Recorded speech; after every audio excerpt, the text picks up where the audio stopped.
Тек дәрігерлер ғана емес, милиция, прокуратура, сот қызметкерлері да менің қызметімді көп пайдаланды. Ұрыс жанжалдан кісі өлімі болып жатады. Басқа да қайғылы жағдайлар кездесіп қалады. Сотың бар ма, прокуратураң бар ма, қылмыскердің ақтап алу үшін немесе қаралау үшін менің қорытындыма сүйенеді. Жалынып жалбарынып, мына адамды қылмыстан арашалап аласың десе, өлген адам өлді ғой деп, марқұмның өзін кінәлі қып талай қағаз жазып бердік қой. Небір пендешілік өтті бастан. Қазір заманда, қоғамда өзгерді. Енді сенен оның несін жасырамын, деп Қарашал тағы біраз үнсіз қалды. Ағасы, осы сот сараптама саласындағы қызмет істеген жылдарыңызда қанша өлікті сойғаныңызды білесіз бе? Деп қалдым мен де бала сияқты астын үстін сөйлеп. Неге білмеймін, білемін. Бүкіл қызмет жылдарында мен 45 мың мәйітті сараптама жасаған маманмын, деді Қарашал. Аға, біреулерді қылмыстық істен, соттан арашалап қалғаныңыз дұрыс шығар, ал бірақ көпке көрінеу, біреуді қаралап, қиянат жасаған кезіңіз болды ма? Деп тағы да бір сұрақты төтесінен қойып жібердім. Жылқы кісінескенше, адам сөйлескенше дегендей, біраз әңгімелескен соң, ол кісіге бойым үйреніп, еркін сөйлеп жібергенімді өзімде аңғармай қалыппын. Қарашал да мені жатсынбады.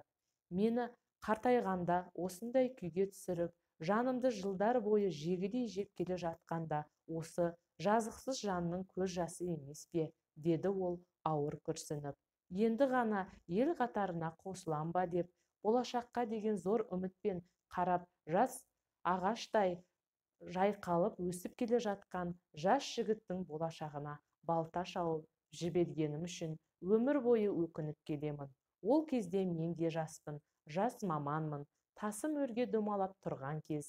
Жоғарыда айтқандай, прокурор да, сот та, милиция да менің шабуылымды көтеріп, соңымнан жүгіріп жүрген дәурен.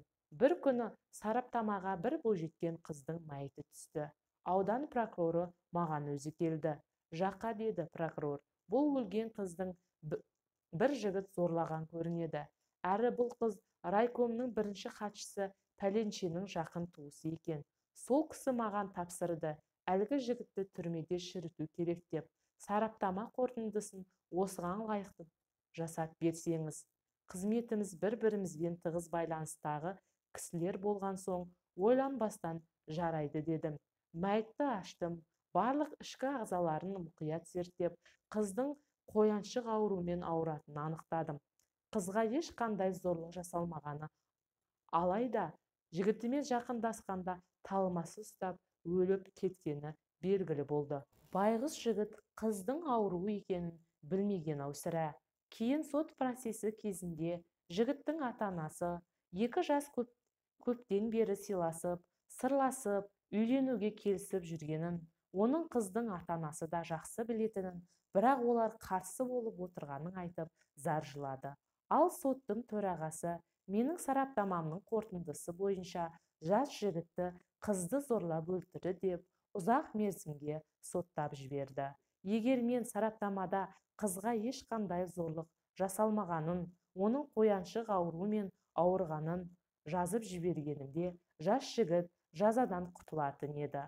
Амал не? Мен ақмақтық пен бейкүнә жігіттің өміріне балта шапқанымды өзім де білмей қалдым. Сол жігітті 15 жылдық жазасын аман-есен өтеп келді ме? Келсе қандай азамат болды екен деп ойлаймын. Байғұстың жас өмірі қапаста өткеніне, жазықсыз жазаланғанына кінәлі мен болдым ғой. Ішкі дүниемді от қарқымып жатқандай ұзақ жылдар бойы азаппен өмір сүріп келемін. Қарашал ауыр күрсінді. Мен не дерімді білмей үнсіз қалдым. Бұдан 25 жыл бұрын немере інім тосыннан қайтыс болғанда, аудандық ішкі істер бөлімі мен прокуратура облыстан сарапшы алдыртып, сараптамадан өткізгені әлі есімде. Ұзын бойлы, көзіне көз әйнек киген, қалың қара шашын шалқайта қайырған қара жігіт сараптама жасап, қорытындысын ішкі істер бөліміне өткізіп кеткен еді. Мына кісі сол болып шықты. Ішіндегі мұң-зарын, шер-шерменін айтып жеңілдейін деді ме, қара шал әңгімесін қайта жалғады. Аталарымыз біреуге қиянат жасасаң алдыңнан келеді деуші еді. Сол сөзге мән бермей келіппіз-ау. Әлгі жігіттің қиянаттың құрбаны болуы ата-анасының көз жасы мен мені жібермеді-ау деп күйзелемін үнемі. Кезінде дүниеден кенде болған жайым жоқ. Отбасымда таршылық көрмеді.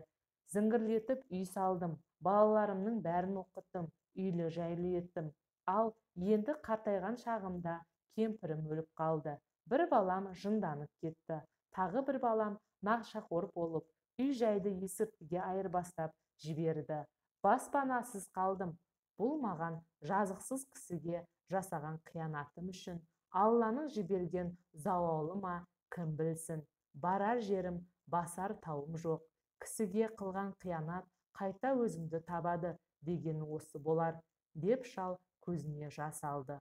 Бұрынғыдан да бүкшиіп мүксігенге айналған оны аяп кетсем де, соның кесірінен 15 жыл арқалап кеткен бейтаныс жігіттің тағдыры менің жүрегімді осып-осып өткендей қанжылады. Аға, сонда сот сараптамасының қорытындысын жалған жазып, құрбандыққа шалып жіберген жігітіңіз мен болатынмын, деді кенет дәрігер Қалижан.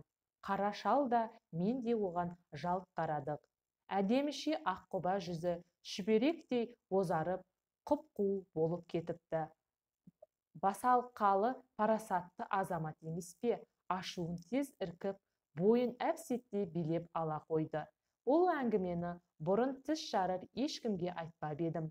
Енді міне сіздің жан күйзелісіңізді сезіп, жаным ашығандықтан кейінгі тағдырым туралы баяндап беруді жөн көрдім, деді дәрігер. Сот үкімі шыққаннан соң мен Жамбылдан Ақтөбеге алып кетті. Түрмедегі күндерім сүреңсіз өтіп жатты. Бір күні анам мен бауырларымнан хат алдым. Гүлжанның маған сені сүйемін, сен үшін жаным құрбан, өзіңсіз өмір сүре алмаймын, тез үйленейікші деп өліп-өшіп жазған хаттарын, екеуміздің бірге түскен суреттерімізді, тойға шақыру билетін дайындап жүредік. Соның бәрін бір білікті заңгерге көрсетіп, кеңес алғанын енді іске сол кісі араласып, араша түскелі отырғанын жазыпты олар. Бірақ бұдан бірдеңе шығарына сене қоймадым. Арадан жарты жыл өткенде маған қайтадан сот болды. Сол мәжілісінде прокурор мен судья баяғы сот сараптама қорытындысын алға татып еді. Менің шешем мен бауырларым, жалданған адвокат оларға табандылықпен қарсы тұра білді. Қыздың жігітке жазған хаттарын міне менің қолымда, сенсіз өмір сүре алмаймын, сүйемін, күйемін деп жазыпты. Екеуінің тойға арналған шақыру билеті де бар. Осы құжаттың бір-бірін данасын сіздерге де өткізгенмін. Осыншама өліп өшкен қыздың сүйген жігіті зорлады деген сөз көңілге қонама? Бұл бір десеңіз, екіншіден қыздың жас кезінен бері қояншықпен ауыратыны, аудандық ауруханада есепте тұратыны туралы мәліметтерді таптым. Анықтамасы мынау: мұндай науқас қыз заңды некеге тұрып, жұбайлық қатынасты бастағанда да өліп кетуі мүмкін еді ғой. Бұл аз десеңіз жігіттің кінәсіздігін дәлелдейтін айғақтарды тағы бар, деп қорғаушым бір құшақ қағазды соттың алдына қойды. Алғашқы күні сот отырысы осымен аяқталды. Екінші күні сот жарыссөздік көпке созбай бұрынғы үкімінің күшін жойып, мені бостандыққа шығарды. Елге баруға ұялған соң Ақтөбеде қалып, зауытта жұмысшы болып істедім. Жыл бойы сабаққа дайындалып, келесі жылы Ақтөбе мемлекеттік медицина институтының емдеу ісі факультетіне оқуға түсіп, 6 жылда оны ойдағыдай бітіріп шықтым.